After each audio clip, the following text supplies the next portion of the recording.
Uzbek is not your place. But untuk episod kali ini, perjalanan kami bermula dengan menziarahi Hazrat Khiz Mosque yang mana terletak di kawasan tinggi, tapi kita akan nampak pemandangan di Bandar Samahan yang sangat cantik.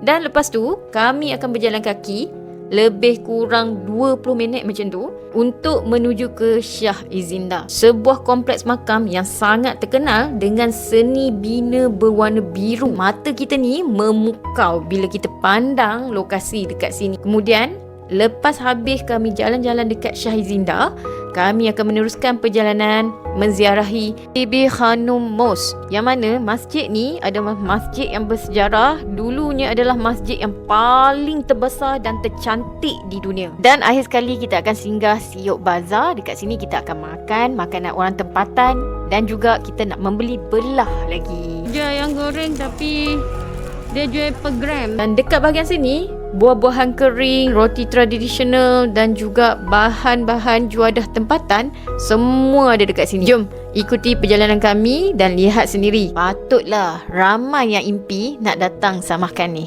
Pagi ni kita nak pergi breakfast dulu. Ada breakfast dekat penginapan yang kami duduk ni. So tu tempat dia. Pagi ni kita nak pergi breakfast.